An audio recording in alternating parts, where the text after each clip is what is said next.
Assalamualaikum warahmatullahi wabarakatuh. Salam sejahtera buat sahabat Kang Asep Hidayat semuanya dimanapun Anda berada. Pertama-tama Kang Asep mengucapkan banyak terima kasih yang teramat banyak untuk sahabat subscriber semuanya yang selalu setia mendengarkan serta mendukung channel yang sederhana ini.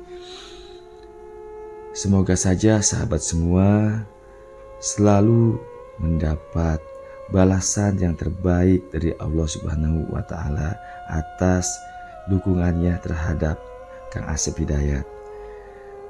Baik, kali ini Kang Asep akan melanjutkan kembali cerita yang sebelumnya, yaitu Sungai dan Hutan Angker bagian 2 atau tamat. Langsung saja kita ke bagian ceritanya, namun seperti biasa kita membaca Bismillahirrohmanirrohim, dan inilah selengkapnya.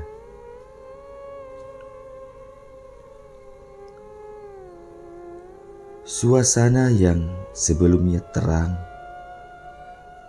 perlahan redup sehingga pemandangan di sekeliling perjalanan pulang kembali ke kapal terlihat remang-remang, bahkan nyaris gelap. Lalu lalang orang-orang pun mulai menghilang. Bangunan-bangunan ruko mulai berubah menjadi pepohonan besar menjulang. Suara obrolan pun berganti dengan suara geraman-geraman menakutkan. Mereka baru menyadari sebenarnya saat itu tengah di mana. Mereka mulai kesulitan untuk keluar dari tempat itu karena jalan yang tadi terlihat lebar dan bersih kini sudah menjadi semak belukar yang sulit untuk dilewati. Saat itu posisi Pak Ngah yang berada paling depan dengan membawa senter dikejutkan dengan suara gemeresek dedaunan di semak belukar dari sebelah kiri mereka. Terdengar suara geraman dan decak seperti sesuatu yang tengah makan. Pak Ngah menghentikan langkahnya dan memberi isyarat kepada anak buahnya untuk berhenti. Pak Ngah dengan perlahan menyibak dedaunan dan menyorotkan cahaya senternya ke arah sumber suara di sebelah kirinya. Di tangan sebelah kanan digenggamnya dengan erat sebilah golok panjang. Jaga-jaga, siapa tahu itu binatang buas. Namun yang terlihat bukannya harimau atau binatang buas lainnya, melainkan Pak Ngah melihat sekumpulan makhluk-makhluk mengerikan berbulu hitam lebat berkerumun tengah rebutan makan seekor sapi yang tadi Pak Ngah jual. Sontak apa yang ia lihat membuat terkejut dan ketakutan. Seketika itu juga Pak Ngah berkata, "Lari!"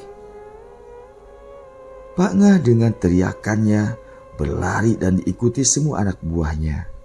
Mereka terus berlari secepat yang mereka bisa melewati semak belukar serta pepohonan yang rapat dan gelapnya malam. Sepanjang perjalanan mereka tidak memperdulikan apapun yang menghadang di depannya. Mereka selalu bisa menghindarinya ke kiri dan ke kanan. "Tolong!" Tiba-tiba saja terdengar dari belakang mereka teriakan minta tolong. Namun mereka tak peduli dan terus berlari. Karena memang sedari awal mereka berlari, dari kiri kanan mereka terdengar bermacam suara aneh. Dari suara geraman, suara perempuan tertawa cekikikan, hingga suara orang menangis. "Tolong!" Namun kembali terdengar suara seorang minta tolong dari arah belakang mereka. Kini Pak Ngah menghentikan langkahnya. "Berhenti dulu kejap. Dikau dengar suara orang minta tolong tak?" Tanya Pak Ngah kepada Atan yang memang sedari tadi berada di belakang Pak Ngah. "Iya Pak Ngah, tapi tak tahu suara siapa tuh." Suara hantu agaknya, Pak Ngah, jawab Atan. Tolong! Terdengar suara minta tolong itu lagi. Kali ini dibarengi dengan tangis ketakutan. Plak! Suara hantu kepala otak kau itu. Tiba-tiba saja Pak Ngah menepuk muka Atan seraya membentak Atan. Itu suara Ajis, tahu tak kau? Sontak yang lainnya terkejut dan saling pandang di kegelapan. Ajis! Ajis! Pak Ngah coba memanggil Ajis, namun tak ada jawaban dari Ajis. Hah, mana dia? Tak ada kan? Ujar Pak Ngah. Cepat cari dia. Perintah Pak Ngah kepada anak buahnya yang lain. Pak Ngah awalnya hanya memerintahkan 2 orang anak buahnya saja yang mencari Ajis. Namun ia berpikir di hutan rimba yang gelap ini ia takut justru akan lebih sulit jika berpencar. Akhirnya mereka memutuskan untuk tetap bergerak bersama mencari Ajis. Beruntung tak terlalu jauh akhirnya Ajis ditemukan. Ajis ditemukan dalam keadaan telungkup. Ajis tak bersuara dan tak bergerak. Namun tubuh Ajis seperti ada sesuatu yang menyeret kakinya. Saat itu posisi Pak Ngah bersama anak buahnya kira-kira 10 meter dari tubuh Ajis. Sehingga belum terlihat dengan jelas bagaimana kondisi Ajis. Pak Ngah terus melangkah mendekat dengan cahaya senternya terus disorotkan ke tubuh Ajis. Langkah Pak Ngah dan anak buahnya semakin dekat dan benar-benar dekat. Lalu Pak Ngah mengarahkan senternya ke bagian kaki Ajis yang saat itu tubuh Ajis masih dengan posisi telungkup. Astagfirullah. Pak Ngah terkejut sekaligus merasakan kengerian yang luar biasa. Bagaimana tidak, Pak Ngah juga yang lainnya melihat sesuatu yang tidak lazim.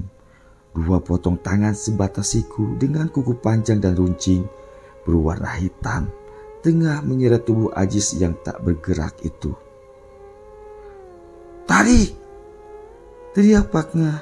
Dengan sigap temannya menarik tubuh Ajis dari tarikan tangan tanpa badan itu, yang hampir saja tubuh Ajis masuk ke dalam lubang tanah gambut. Sehingga terjadi tarik-menarik. Pendengar Kang Asep Hidayat semua tentunya bisa membayangkan bagaimana situasi saat itu. Kepanikan sudah pasti dialami Pak Ngah dengan teman-temannya. Di situasi menegangkan itu, tiba-tiba Ridwan membuka karung kecil yang tak pernah lepas dari tangannya. Ia mengeluarkan bungkusan plastik berwarna putih, lalu ia membukanya dan ternyata itu sebungkus garam kasar. Kemudian dengan membaca ayat Al-Quran, Ridwan menaburkan garam itu ke tubuh Ajis dan tentunya mengenai tangan tanpa badan itu. Seketika tangan itu melepuh bagai tersiram minyak goreng panas, mengeluarkan asap dan bau sangit. Tangan buntung itu melepaskan tarikannya pada kaki Ajis, diiringi suara jeritan melengking yang membuat bergidik ngeri yang mendengarnya. Lalu Pak Ngah menarik cepat tubuh Ajis. Setelah berhasil menyelamatkan Ajis, Pak Ngah dan Ridwan berusaha untuk menyadarkan Ajis dengan berbagai macam cara. Setengah jam kemudian Ajis pun sadar, namun Ajis masih terlihat lemah dan linglung. Belum bisa untuk diajak bicara, wajahnya terlihat pucat pasi. Singkat cerita, kemudian Pak Ngah mengajak rombongannya untuk meneruskan perjalanannya lagi. Walau saat itu tidak tahu arah mana yang akan dituju. Mereka terus berjalan, melewati pepohonan dan semak belukar. Tak jarang mereka harus merasakan pedihnya kulit, terkena ranting dan duri tajam. Hingga akhirnya mereka merasakan lelah dan memutuskan untuk berhenti berjalan dan istirahat sejenak. Dengan napas tersengal-sengal, mereka terduduk di tanah. Mereka tidak tahu di mana saat itu berada. Karena di sekeliling mereka hanya kegelapan malam dan rapatnya pepohonan. Pak Ngah dan rombongannya duduk di bawah pohon besar, dahannya bercabang dua dengan dedaunan yang sangat rimbun. "Pak Ngah, jauh masih kita nih ke kapal, Pak Ngah?"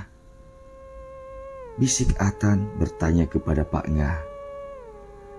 "Tak tahu aku, Tan. Mana senter tadi?" sambung Pak Ngah dan menanyakan senter. Lalu Atan pun menyerahkan senter ke Pak Ngah. Belum lagi senter itu dihidupkan Pak Ngah, tiba-tiba saja, "Ai, siapa nih yang buang air kecil kat kepalaku nih?"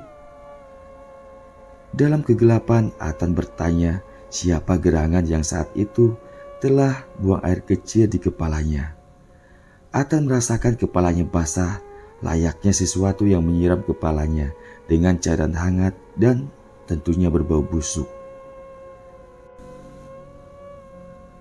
Ridwan yang sedari tadi hanya diam di samping Atan, menghidupkan senternya dan menyorotkan cahaya senternya ke kepala Atan. Terlihat kepala Atan serta rambutnya basah dengan cairan kental berbau busuk. Ridwan yakin yang membasahi kepala Atan bukanlah air seni, tapi entahlah cairan apa itu. Di saat itu pula dari arah kepala Atan kembali menetes cairan kental. Sontak Ridwan heran dan langsung ia menatap ke arah atas pohon yang di bawahnya mereka duduk. Ridwan tidak melihat apapun karena gelap. Lalu Ridwan mengarahkan cahaya senternya ke arah atas pohon tersebut. "Astagfirullah!" Ridwan beristighfar dengan suara bergetar. Dengan mata terbelalak ia menatap ke atas pohon. Ridwan melihat di antara dua cabang pohon itu sesosok makhluk sangat mengerikan. Tengah duduk dengan muka menunduk, melihat ke bawah ke arah Atan dan Ridwan. Seluruh tubuh makhluk itu dipenuhi bulu lebat hitam. Telinganya baplang, runcing dan panjang. Mulut terbuka lebar dengan gigi runcing laksana pisau belati. Matanya merah menyala, terkena sinar senter menatap tajam ke arahnya. Lidah menjulur walau tidak begitu panjang. Air liurnya mengalir terus hingga menetes deras mengenai tepat di kepala Atan yang saat itu duduk di bawahnya. Melihat penampakan makhluk menyeramkan itu, Ridwan tak dapat bergerak walau hanya bersuara. Ridwan hanya diam lemas, lalu ia terduduk lemas di tanah. Sementara Pak Ngah yang sudah memegang senter dari Atan, langsung ia menghidupkan senter tersebut dan menyorotkan cahayanya ke segala arah. "Ya Allah, apalah dosa kami sehingga kami macam ni?" Tiba-tiba saja Pak Ngah bergumam dengan suara tergetar. Lalu Pak Ngah terduduk lunglai. Pak Ngah merasa terkejut setelah ia tahu posisi mereka saat ini berada. Setelah bersusah payah dia dengan rombongannya berlari, ternyata mereka lari hanya di tempat atau hanya berputar di sana saja.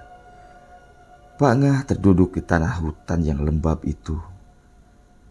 Kembali ke Ridwan yang terduduk lemah setelah melihat sosok di atas pohon tepat di atasnya, hanya berzikir dalam hati, mohon perlindungan dari Yang Maha Kuasa. Pak Ngah dan rombongan hanya terduduk lemas dengan posisi mengelilingi pohon besar itu. Rasa putus asa mulai menyelimuti hati mereka. Ridwan dengan segala keberaniannya mencoba menghidupkan senternya ke arah atas pohon itu. Dan ternyata, alhamdulillah, makhluk mengerikan itu sudah tidak ada lagi di sana. Ridwan menghela napas lega. Lalu Ridwan mendekati Pak Ngah. "Pak Ngah, Kita nih sudah disesatkan sama penghuni di sini. Cobalah kita beristighfar dan berzikir bersama, mohon kepada Allah supaya kita dapat keluar dari sini dengan selamat. Di tengah keputusasaan, Ridwan berkata kepada Pak Ngah yang saat itu hanya menundukkan kepala. Pikiran Pak Ngah menerawang ke rumah. Ia membayangkan wajah anak-anak dan istri serta cucunya. Perlahan ia mengangkat wajahnya dengan napas terasa berat. Pak Ngah mulai berbicara. Iyalah Wan, aku ni walau dah tua tapi aku tak paham apa-apa. Solat pun lama dah aku tak kerjakan. Jawab Pak Ngah merasa sedih dan bersalah. Karena selama hidupnya sudah lalai akan kewajiban ibadah kepada Tuhannya. Sudahlah Pak Ngah, tak usah berkecil hati. Allah Maha Pengampun. Yang penting kita mau bertobat. Semoga kita mendapat kesempatan untuk kembali ke jalannya. Ridwan berusaha untuk menguatkan hati Pak Ngah. Sekarang, ayo sama-sama berdoa. Mohon perlindungan pada Allah ya, sambung Ridwan. Akhirnya dengan dipimpin Ridwan, mereka berdoa yang diawali dengan membaca ayat Al-Quran yang Ridwan hafal. Dilanjutkan dengan doa-doa lainnya. Ketika mereka tengah berdoa dan membaca ayat-ayat suci, seketika gangguan-gangguan semakin eksis. Angin yang tiba-tiba berhembus hebat berputar-putar, seakan ingin mencabut pepohonan dan menimpakan pepohonan itu ke tubuh rombongan Pak Ngah. Suara-suara tawa menggelegar, serta cacian dan ancaman-ancaman yang tidak tahu itu siapa. Namun Ridwan dengan kekuatan hatinya terus memimpin doa teman-temannya. Astagfirullah. Lumayan lama situasi menegangkan itu berlangsung. Kira-kira 1 jam kemudian, situasi mulai kondusif, bahkan terasa hening. Tak ada angin ribut atau suara-suara aneh, bahkan penampakan pun tiada. Seiring usainya pembacaan doa mereka selesai. Alhamdulillah, ucap syukur Ridwan dan teman-temannya berbarengan. Sekarang kita mulai berikhtiar lagi yuk. Kita jalan lagi. Semoga Allah memberikan petunjuk jalan buat kita, sambung Ridwan. Lalu mereka mulai beranjak untuk melanjutkan perjalanan.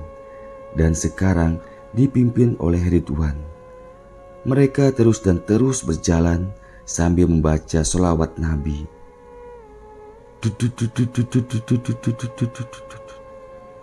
Tiba-tiba saja mereka mendengar suara pompong yang begitu jelas dan dekat. Sontak mereka menghentikan langkahnya. Sejenak mereka hanya diam dan saling pandang saja, satu dengan yang lainnya. Alhamdulillah, Ridwan berucap syukur tanpa merespon sikap teman-teman yang lain. Ridwan melanjutkan langkahnya. Ayo jalan lagi. Ridwan memanggil dan mengajak teman-temannya kembali yang masih terpaku kebingungan. Singkat cerita, mereka pun melanjutkan perjalanan tanpa rintangan dan gangguan lagi. Samar mereka melihat bias sinar terang dari celah pepohonan yang mulai jarang atau tidak rapat lagi. Langkah mereka semakin cepat karena secercah harapan mulai terlihat. Senyum bahagia mulai terlihat dari wajah-wajah lelah mereka, dan akhirnya bagai keluar dari tirai yang gelap, mereka akhirnya berhasil keluar dari hutan angker itu. Seketika tangis mereka meledak. Mereka bersujud syukur dan berpelukan. Setelah bersujud syukur dengan masih berderai air mata, lalu mereka kembali berjalan menuju kapal. Terlihat Pakcik dan Jalil tengah berdiri di atas kapal dengan wajah khawatir. Begitu tiba di kapal dan semua naik kapal, Pakcik dengan heran bertanya kepada Pak Ngah, "Ngapa lama betul Ngah di dalam sana?" Mendapat pertanyaan dari Pakcik, Pak Ngah tak langsung menjawab. Ia hanya tersenyum hambar. Lalu ia masuk ke dalam dak kapal untuk meletakkan tas yang berisikan uang hasil penjualan barang. Lalu ia kembali keluar kapal lagi. Jalil dan Pakcik benar-benar bingung melihat teman-temannya yang baru saja kembali dari berjualan itu.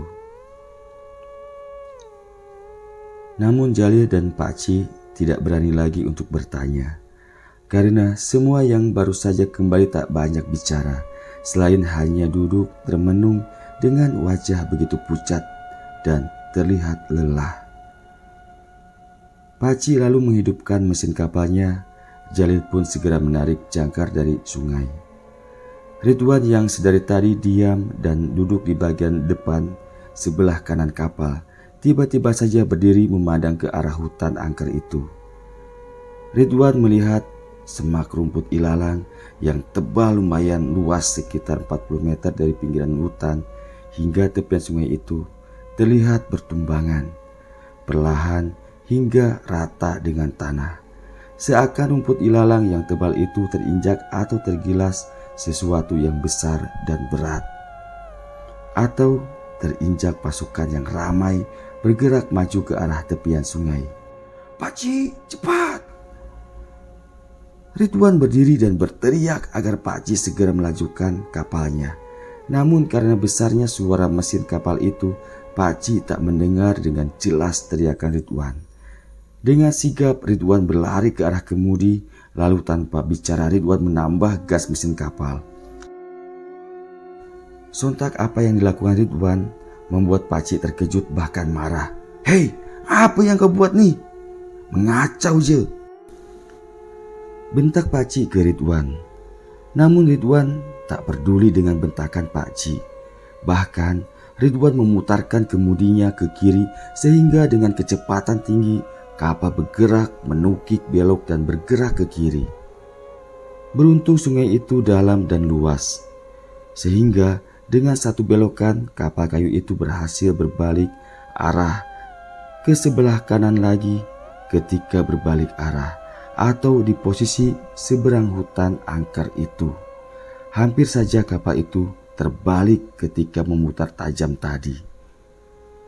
Dengan emosi Pakcik mendorong Ridwan keluar ruang kemudi sambil membentaknya, "Lah gila kau ya, hampir je kita mati gara-gara engkau ha?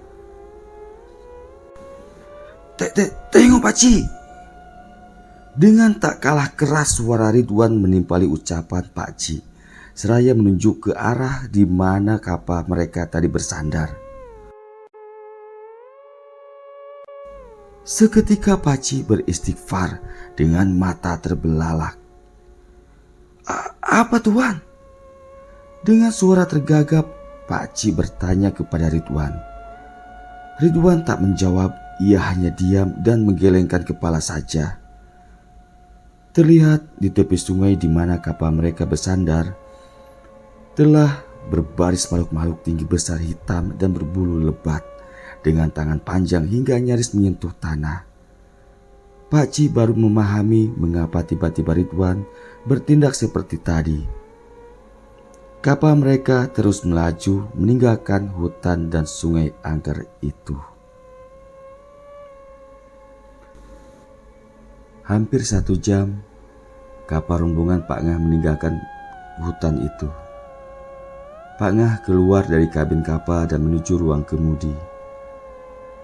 "Cik, singgah dulu di kampung sana ya. Kita makan dulu, aku lapar nih." Pak Ngah menyuruh Pakcik agar singgah di kampung di pinggiran sungai menuju kampung mereka untuk makan serta bersih-bersih diri terlebih dahulu, karena kejadian yang baru saja mereka alami sangatlah membuat mereka letih dan kacau. "Siap Ngah?" jawab Pakcik tanpa banyak komentar. Kemudian Pakcik pun mulai menepikan kapalnya di pelabuhan yang dituju. Lalu Pak Ngah dan rombongannya pun turun dari kapal untuk mencari warung makan yang ada di sekitar pelabuhan itu. Ada juga yang memilih untuk bersih-bersih diri terlebih dahulu. Mereka pun makan di sebuah warung yang terlihat sepi, tidak terlalu banyak pengunjungnya. Setelah makan sambil minum kopi dan merokok, Pakcik memulai obrolannya. "Kenapa lama betul jual barangnya, Ngah? Risau kali kami berdua. Mau jalan takut Ngah dan kawan-kawan balik. Akhirnya selama 2 hari 2 malam ini aku dan Jalil makan apa yang ada di kapal aja. Untung aku bawa pancing. Dapat juga aku ikan walau takut-takut mancingnya. Karena banyak betul buayanya di situ," ujar Pakcik panjang lebar. Tentu saja mendengar cerita dari Pakcik membuat Pak Ngah dan yang lainnya terkejut. "Apa, Cik? 2 hari 2 malam?" Hampir bersamaan Pak Ngah dengan teman-temannya berkata. Saat itu Pakcik hanya mengerutkan kening. Mendengar Pak Ngah dan yang lainnya justru berbalik bertanya kepadanya. "Hai, tak pakai tengok jam ke Mika semua?" Timpal Pakcik yang semakin tak mengerti melihat sikap mereka. "Cik, aku dengan kawan-kawan nih tak pakai waktu lama di sana. Jualan kami cepat habis dan kami langsung balik," jawab Pak Ngah seraya saling pandang dengan yang lain, serasa tak percaya dengan apa yang terjadi. "Sekarang tengok kalender tuh. Hari apa sekarang ini? Kemarin kita berangkat Kamis sore, sekarang ini sudah hari Minggu." Pakcik mempertegas bahwa Pak Ngah dengan rombongan pergi berjualan di dalam kampung yang ada di hutan itu 2 hari 2 malam. Dan selama itu pula Pakcik dengan Jalil menunggu di kapal. Singkat cerita, Pak Ngah menceritakan semua yang mereka alami kepada Pakcik. Tentu saja setelah mendengar cerita Pak Ngah, Pakcik terkejut dan bergidik ngeri. Bahkan pemilik warung dan beberapa pengunjung warung itu ikut nimrung mendengar cerita yang dialami Pak Ngah beserta rombongannya. Setelah selesai makan dan minum, Pak Ngah dengan yang lainnya pun memutuskan untuk meneruskan perjalanan pulang ke kampungnya. Karena masih 2 jam lagi mereka baru sampai. Pak Ngah pun menanyakan berapa jumlah uang yang harus dibayar makan mereka tadi kepada pemilik warung itu. Setelah tahu jumlahnya, Pak Ngah pun membuka tasnya untuk mengambil uang dan membayar. Namun tiba-tiba saja Pak Ngah terlihat panik dan kebingungan. "Ngapa, Ngah?" tanya Pakcik yang saat itu ada di belakang Pak Ngah yang berdiri di depan meja kasir warung. "Cik, duitnya jadi daun semua." Dengan terbata-bata dan suara bergetar, Pak Ngah berkata bahwa uang hasil penjualan semua barang dagangan mereka itu kini berubah menjadi daun yang mulai mengering. Sontak semua yang ada di warung itu terkejut dan Pak Ngah pun lunglai terjatuh di lantai warung, tak sadarkan diri. Singkat cerita, dikabarkan sejak saat itu Pak Ngah beserta teman-teman yang lain memilih alih pekerjaan. Ada yang bertani atau berbisnis lain. Mungkin mereka trauma dengan kejadian yang telah menimpa mereka. Namun mereka masih bersyukur dapat kembali ke rumah dengan selamat, walau semua uang hasil penjualan barang-barang menjadi daun. Selesai. Kilas cerita kejadian yang menimpa rombongan Pak Ngah tentunya dengan cepat menyebar di daerah itu. Setiap orang berkumpul, baik di rumah atau di warung-warung, cerita itu menjadi topik hangat yang membuat orang bergidik ngeri mendengarnya. Bahkan dikisahkan pula dari seorang anggota polisi yang pernah bertugas di Tembilahan. Pernah suatu ketika, tepatnya pada tahun 2017, beberapa orang anggota mengejar tersangka kriminal yang menurut informasi lari ke hutan angker itu. Dengan menggunakan jasa pemandu lokasi yang diambil dari masyarakat yang ada di dekat wilayah tersebut. Beliau menceritakan bagaimana situasi di hutan angker saat itu pada siang hari. Para anggota polisi yang tiba di sana melihat wilayah hutan itu begitu takjub dengan keindahannya hutan angker itu. Walau sesekali mereka melihat siluet-siluet hitam berseliweran di antara balik pepohonan yang rapat. Bahkan salah seorang anggota polisi itu mengabadikannya dengan merekam situasi di sana dengan ponselnya.